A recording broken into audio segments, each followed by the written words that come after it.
Oh, right. I'm going to go ahead and try to do a talk video on this. I've been meaning to do an actual detailed instructional um, about the prerequisites that go into the knuckle push-ups and the walking. I mean, I did a few prerequisites and I hardly did any talking on it. This background noise, I don't know how this is going to come out. All the air conditioning equipment down here. You see that? That's what all the noise is coming from all the videos I've done in the past. So I'm going to see soon enough how my voice is coming out. I don't know if I'm going to be talking for nothing, but to give myself put this video phone against this thing here and try to get a fair distance and show you here. Alright. But I believe a lot of your prerequisites should be like, you know, standing even like this, your regular push-up position, before you risk it. Then you can graduate, like walk your hands around, like to do the tricep push-up like this. I mean, but even if you do any kind of regular push-up, you know, whether you try to do standard for the military, try to keep your back and your butt as straight as possible, I try to say to people, don't worry completely about that, because not everybody's posture and back is the same. I mean, try your best, but I mean, as long as you're getting your weight and pushing the weight, just work with it, and then some of my prerequisite stretching exercises will help you there.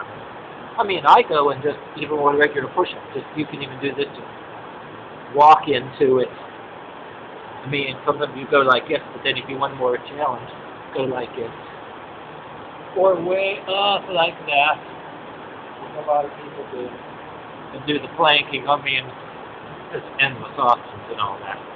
But I like to stress too. Say, for example, even if you do it with your hands, I like to stretch my arms out completely, you know, get a good stretch on it, or put your hands up on blocks.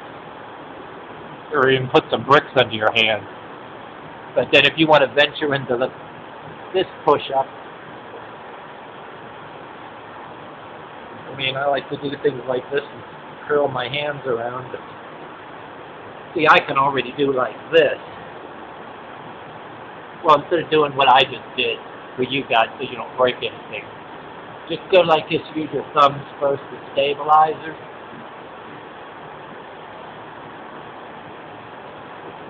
You can do that. Just go down like this and just stay down here for a while. And like I said, go on bricks or wood blocks or something, because you want to stretch that chest out. And, you know, willingly and stretch that out. The more stretching like this you do, the better. I mean, do sessions with, you want to do 10, 20 or whatever. Do separate sessions of nothing but stretching out like this. Or maybe try to plank into it. Do some of these, you know what I mean? Cobra position, anything like that. So do give you a side view of this, and just, even when you walk, it's just,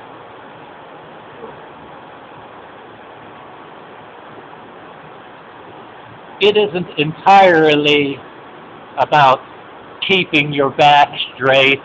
Like, it's not the law of the land. It's called, a lot of times, a military discipline, which you got to have respect for. But a lot of people that are maybe wimpier or just starting out or never got around to getting back in shape may want to do a little bit of things like prerequisites, like don't go on your toes, just go on your knees, or tilt your legs back and rock it. I mean, there's people on YouTube that do that too.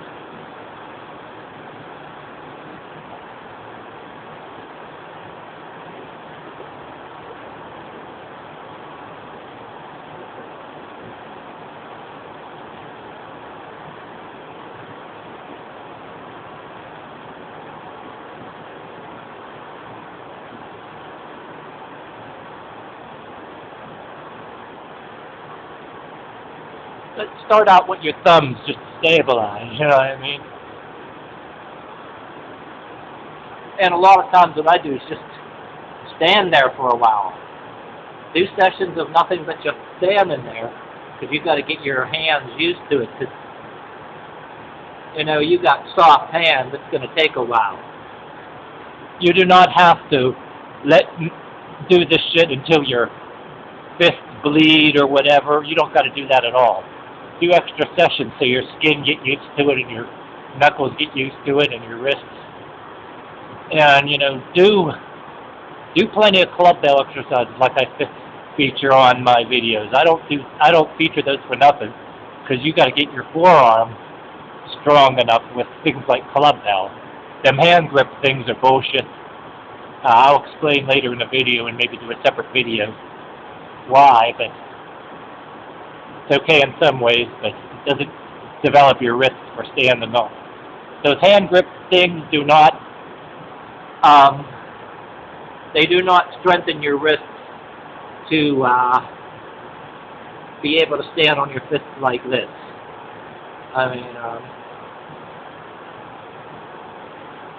mean, before you know it, you'd even be able to do this.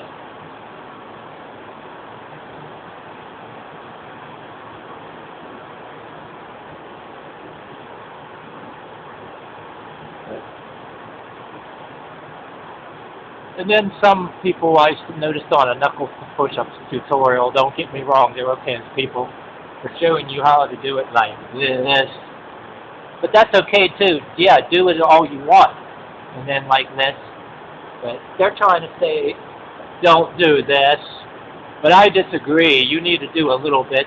They'll strengthen up, even though they're not as strong as the four-fist. Do it anyway. They will strengthen, but you do got to be careful they don't break. But in my opinion, if you do not train with these knuckles at all, they're going to be more susceptible to breaking. Some people are preaching, do not stand or do push-ups on these fists at all. But I disagree. I like to do it anyway. You just got to, as long as you do some prerequisite strengthening techniques here, do the same thing I'm doing here, you'll be fine.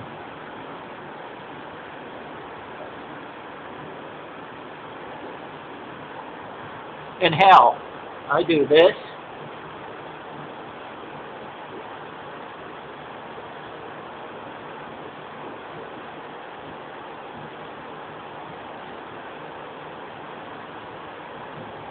Yeah, because my opinion, some people try to say thou shalt only do the push-ups and standing on the four fists.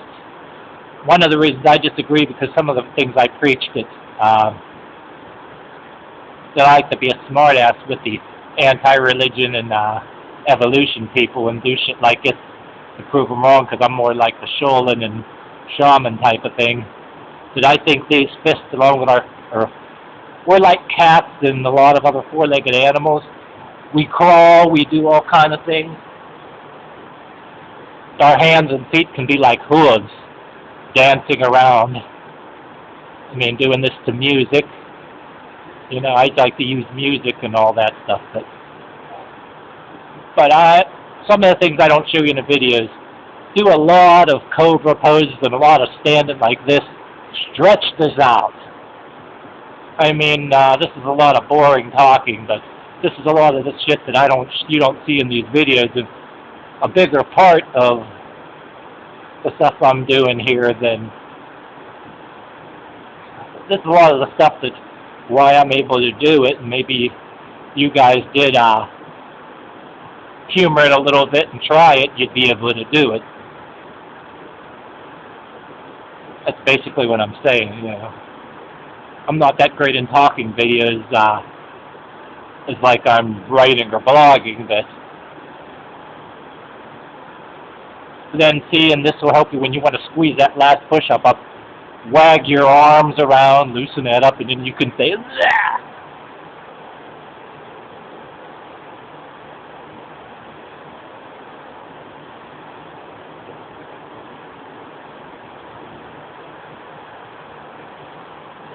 Try this from a side view here.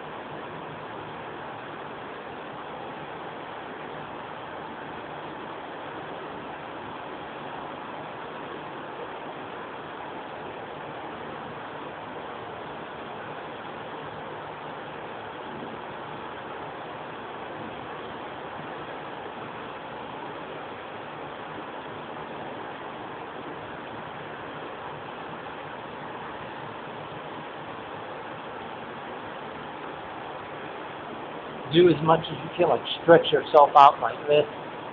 Oh, and I also saw on some documentary on YouTube somewhere. Oh, I saw this on television just recently.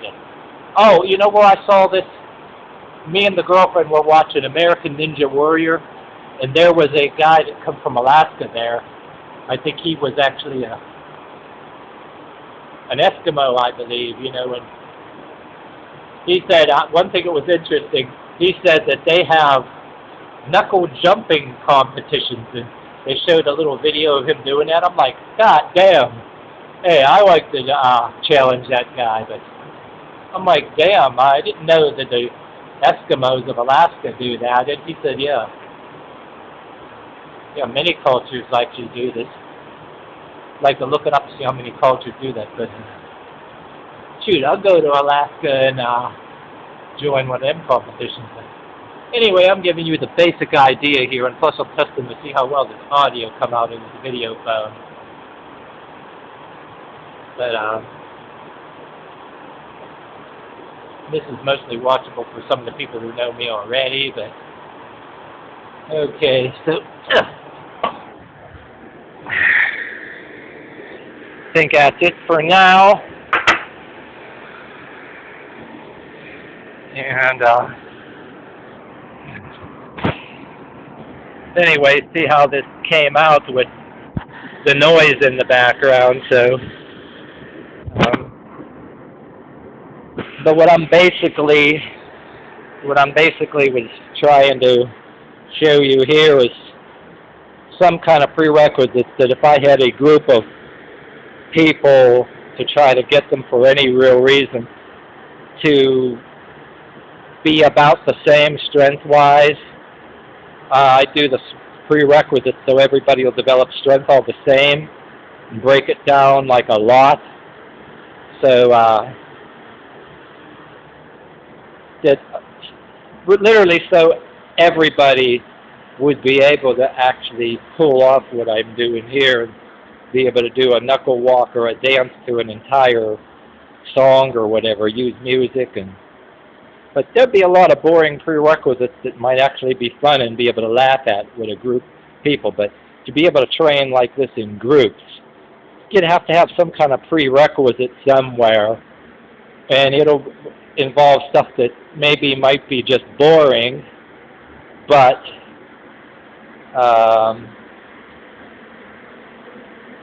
a lot of people that are in the other gyms, they're too macho, you know, they want to go straight to bench pressing this much.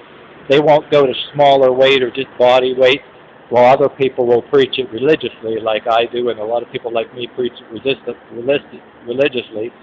And I actually, for my opinion, think the basic lightweight things with club bell, kettlebell, and body weight, and breaking things down even to lesser, everything.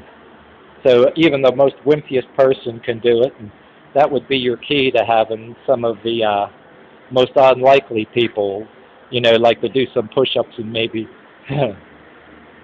train and have a better turnout. And if you wanted to train people for a small athletic group or army ninja competition or whatever the hell, but yeah.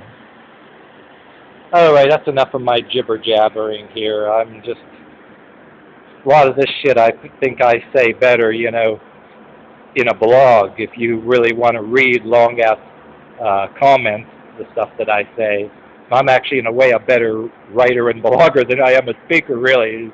But, alright then, this is it for now. Like I said, this video is mostly for people that are following me already. But, if you give it a chance, you'll actually improve in what you're doing. But